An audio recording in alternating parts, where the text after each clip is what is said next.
आपके साथ हिमानी नैथानी। शाम के 5 बजने को हैं और हम लेकर हाजिर हैं अपनी खास पेशकश सरयू घाट से सीधा 5 का प्रहार।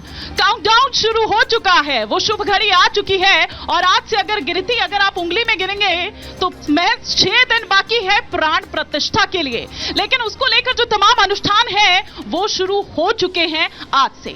22 जनवरी की तारीख का इंतजार किया जा रहा है, जब 22 जनवरी की जो पहली तारीख होगी, पहली किरण जब होगी, वो लाखों करोड़ों दियों को पूरे देश भर में प्रज्वलित करेगी और कुछ ऐसा आभास होगा कलयुग में भी कि त्रेता युग वापस लौट चुका है।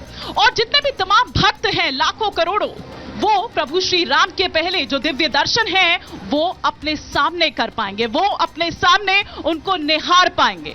और ये सोचकर ही जो भक्त हैं उनका उत्साह बढ़ता चला जा रहा है, और ये सोचकर ही उनका उत्साह बढ़ता चला जा रहा है। और साथ ही साथ अब लग रहा है कि जो विपक्ष है, इसीलिए वो भी अब धीरे धीरे सनातन के रंग में रंगता नजर आ रहा है, क्योंकि उनको ये लग रहा है कि भैया अगर आपने राम जी का विरोध किया तो आपका कल्याण नहीं हो पाएगा, आपका बेड़ा पार नहीं हो पाएगा, और आपको अगर अपना बेड़ा पार करवाना है तो प्रभु श्री राम की शरण में तो आपको जाना ही होगा। और यही कारण है कि कोई सुंदरकांड का पाठ करा रहा है, हनुमान चालीसा का पाठ करा रहा है, तो कोई प्रभु के दर पर पहुंच रहा है उनके दर्शनों के लिए। लेकिन आपको बता दूं कि दरअसल ये वही लोग हैं जो अपनी नानी की कहानी सुनाते थे और ये कहते थे कि मेरी नानी ये कहती है कि जिस जगह पर मस्जिद तोड़ी गई वहां मेरे राम कैसे बस सकते हैं। तो आप ये देखिए कि किस तरह से हृदय परिवर्तन जो है, अब ये राजनीतिक मजबूरी है या कुछ भी आप लोग बेहतर समझते हैं, जनता जनार्दन होती है। तो आज इसी पर 5 का प्रहार कर रही हूं, लेकिन इससे पहले कि आगे बढ़ूं, वो तमाम जो जानकारी है ग्राफिक्स के जरिए आपको फटाफट से दिखा देती हूं। इस बार आपकी जो टेलीविजन स्क्रीन पर आ रहा है वो ये कि आज से शुरू हुआ रामलला का प्राण प्रतिष्ठा का जो अनुष्ठान है। 7 दिनों तक ये पूरा जो प्राण प्रतिष्ठा की जो तैयारी है, जो अनुष्ठान है, उसको लेकर वो चलने वाला है। 22 जनवरी को प्रधानमंत्री मोदी करेंगे प्राण प्रतिष्ठा। गर्भगृह में लगेगी 5 वर्ष के रामलला की वो मूर्ति। अयोध्या में प्रायश्चित और कर्मकुटी पूजन भी किया जाना है उससे पहले, जो कि जरूरी होता है। वो क्यों किया जाता है, क्या किया जाता है, वो हम अपने रिपोर्ट के जरिए आपको दिखाएंगे। राम मंदिर में गर्भगृह में स्वर्ण द्वार भी लगा है। कुछ सवाल खड़े होते हैं, एक एक कर 5 का प्रहार के वो 5 सवाल भी आपके टेलीविजन स्क्रीन पर जो आ रहे हैं। पहला सवाल इस वक्त ये कि दिल्ली में सुंदरकांड तो भाईजान क्यों हुए परेशान। दूसरा सवाल ये कि सभी शंकराचार्य खुश, फिर भी INDIA क्यों है नाखुश। प्राण प्रतिष्ठा पर विपक्ष बटा क्यों हुआ है, ये तीसरा सवाल। और चौथा सवाल जो इस वक्त आपकी स्क्रीन पर आ रहा है वो ये कि न्योता ठुकराएंगे तो क्या 24 में जनता जवाब देगी। पांचवा और अंतिम सवाल जो इस वक्त आपके टेलीविजन स्क्रीन पर आ रहा है वो ये कि INDIA को प्राण प्रतिष्ठा से आखिर किस बात का डर है। ये वो तमाम सवाल रहेंगे। कई खास मेहमान हमारे साथ यहां मंच पर मौजूद हैं, उनसे भी परिचय करवाऊंगे, लेकिन पहले आपको दिखाती हूं एक रिपोर्ट।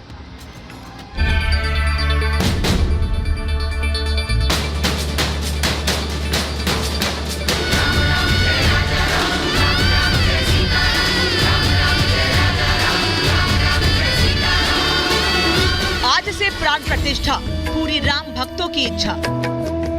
श्री राम जय जय राम। सजा दो घर को गुलशन सा, मेरे प्रभु राम आए हैं। दिल्ली में सुंदरकांड, भाईजान क्यों परेशान।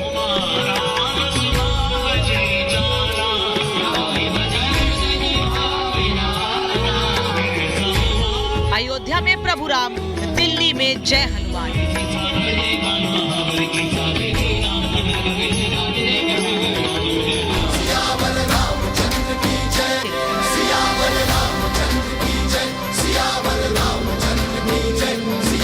एक तरफ जहां अयोध्या में 7 दिनों की प्राण प्रतिष्ठा अनुष्ठान की शुरुआत हो गई, तो वहीं दिल्ली में आम आदमी पार्टी ने हनुमान भक्ति पर बड़ा ऐलान किया है। पार्टी दिल्ली में हर महीने पहले मंगलवार को 2600 जगहों पर सुंदरकांड का आयोजन करेगी। लेकिन आम आदमी पार्टी के सुंदरकांड पाठ के कार्यक्रम को लेकर असदुद्दीन ओवैसी ने तीखा हमला किया। ओवैसी ने अरविंद केजरीवाल को RSS का छोटा रिचार्ज तक बता दिया। पहले भी पार्टी कार्यकर्ताओं, विधायकों द्वारा सुंदरकांड कराया जाता रहा है, मगर अब पार्टी ने ये तय किया कि इसको पार्टी के तौर पे, एक स्ट्रक्चर्ड तौर पे जो है इसको हर महीने कराया जाएगा, और उसके बाद से इसको हर वार्ड और उसके बाद हर मंडल के लेवल पे, यानी कि करीब 2600 से ज़्यादा जगहों पे दिल्ली के अंदर सुंदरकांड का पाठ और हनुमान चालीसा ये दोनों कराया जाएगा। कि ये हिंदुत्व की आइडियोलॉजी पर अमल कर रहे हैं और गवर्नमेंट के स्कूलों में शिक्षा की जगहों पर आप ये सब चीज़ें पढ़ाएंगे तो आप में और बीजेपी नरेंद्र मोदी में क्या फ़र्क है? कोई फ़र्क नहीं है। जो केजरीवाल कभी कहते थे कि मेरी नानी कहती थी मेरा राम किसी की मस्जिद तोड़कर ऐसे मंदिर में नहीं बस सकता, तो अब ऐसे में सुंदरकांड करवा रहे हैं। कहीं केजरीवाल और उनकी पार्टी को 24 चुनाव का डर तो नहीं सताने लगा है? गठबंधन और विपक्षी दलों की तरफ से बार बार दिए जा रहे बयानबाजी से राजनीति थमने का नाम नहीं ले रही है। केंद्रीय मंत्री अनुराग सिंह ठाकुर ने साफ कहा कि विपक्ष किसी भी तरीके से चर्चा में बना रहना चाहता है, इसीलिए वो बार बार विरोध दर्ज कर रहा है। मैं सबसे अनुरोध करना चाहता हूं कि 22 तारीख को प्राण प्रतिष्ठा में आप सभी लोग हिस्सा लें। कुछ लोग भगवान राम को काल्पनिक कहते थे, राम सेतु को काल्पनिक कहते थे। रामलला के जब केस चल रहा था तब अपने वकील भी कांग्रेस और उनके साथी वहाँ पे खड़े करते थे कि केस हराया जाए।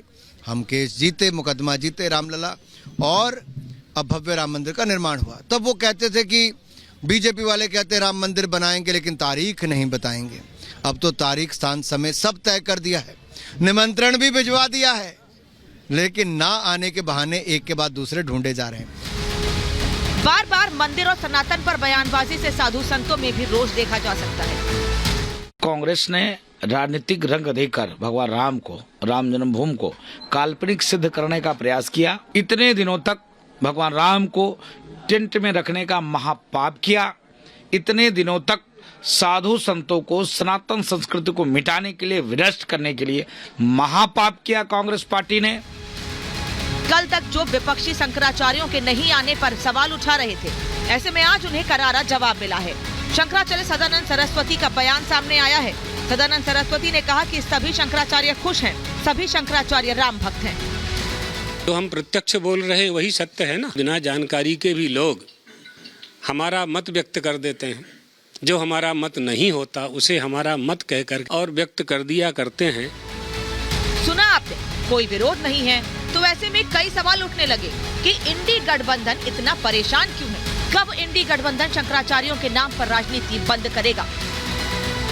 Bureau report, Republic Bharat.